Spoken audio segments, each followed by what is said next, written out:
So I got lots of projects on the go. Just took the motor off that big walk-behind mower for a customer. It's got commercial jobs. A Briggs 9-horse. Anyway, single cylinder, overhead valve. So his complaint was, it sounded like it threw a rod. He said it didn't make knocking noises. He says it just suddenly made a clunk and stopped. So, rotate, clunk, rotate, clunk. It won't do a full rotation. Sure sounds like that to me. I've already checked the sides of the crankcase on both sides. It's not cracked or blown out, so we have potential to repair this motor. Of course, first thing I did was remove the spark plug and just check it wasn't hydrolocked with gas or oil. Hope you check that first always. So now just remove the perimeter bolts, pop the cover off, and let's see what's happening.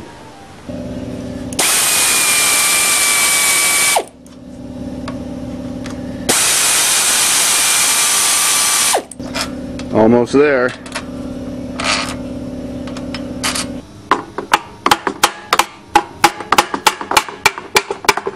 Oh, loose enough.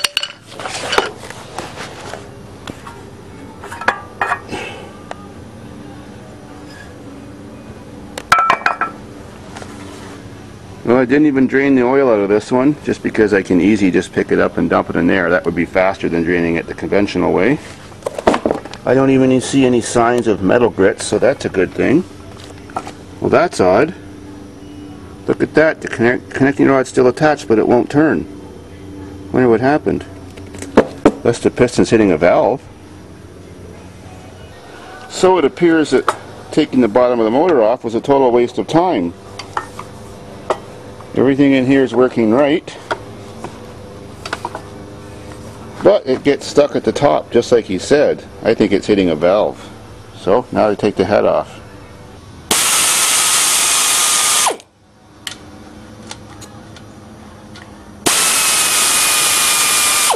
Well, first thing wrong, way too much play on this rocker arm.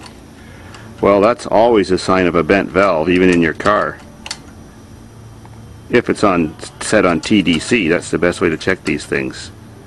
So, had to remove the muffler. Now to get the head bolts off. I'm almost thinking this motor sucked in some nut or bolt or something.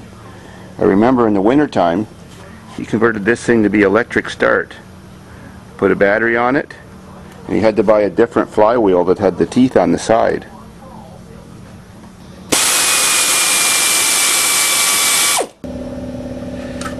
And we're off. Oh my God, I never saw that happen before.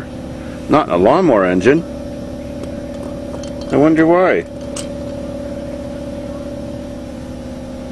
Weird. It snapped the valve off. Totally strange. Well, simple enough to fix. It stopped the motor so quickly it only hit it once and that was it. Didn't even hardly damage the piston. That doesn't mean nothing.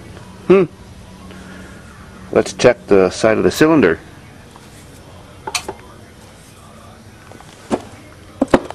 Perfect. Oh well. Gotta buy one valve. Well, more bad news. That piece of the post of the valve hit the head right there and put a big indentation, and indented it so much it squished in the steel valve seat, so it's all warped that way.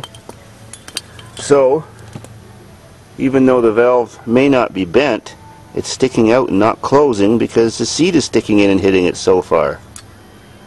So the head's no good. This guy needs some head. I'll just have to get some for him. Oh well, not a cheap job like I thought.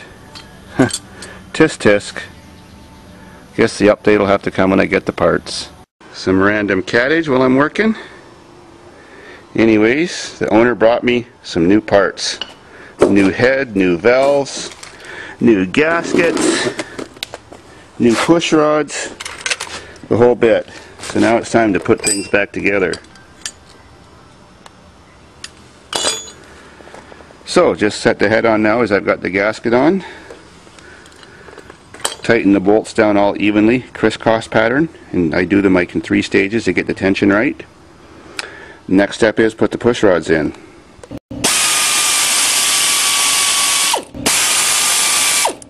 Head is tightened, push rods are in. Now just set these on top. Make sure your little caps are on top. Just one on each valve. I've got the engine set to TDC. You know that because there's the magnet lining up with the magneto. And when I rotate it around, it was the position where both valves were all the way up. So now everything's ready to set the valves. The valves have this little locking screw in the middle. Happens to fit a torque screwdriver. So I want to set them, I don't even know what the specs are for this engine, but 0.010 of an inch gap is pretty standard for a lot of engines. Definitely your engine will run without a problem like that. So I have to figure out exactly where to set this tension nut, because it just moves around loosely, and then when I get it in the right spot to have the right play, then I tighten the set screw down and it'll lock the screw so it can't unscrew itself. That's very important to lock the screw, lock this nut down or this little threaded shaft down, because if it starts loosening, everything will come apart. Of course your engine won't run, it'll make lots of noise. Okay, they're set. This one's set right anyways, this one's not, so it's really loose. So it has a little bit of sideways rock and about 10 thou of up and down, and this is very tight. I've locked the set screw and everything, so now we got to do this one. $2? Now they're both set, so I'm ready to put the valve cover back on. I've already got the new gasket on it.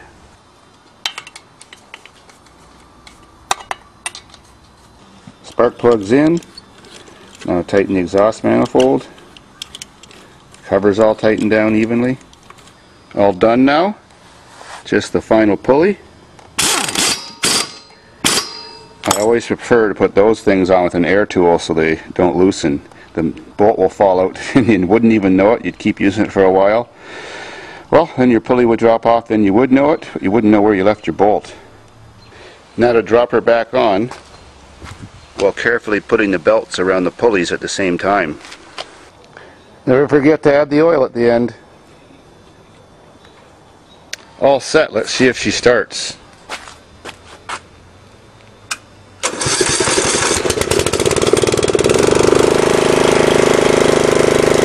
Perfect.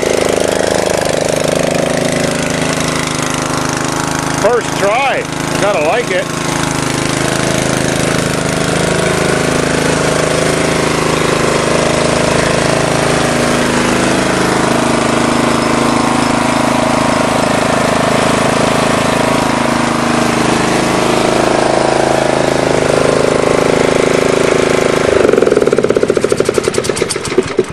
Now there's some beer money. Sweet.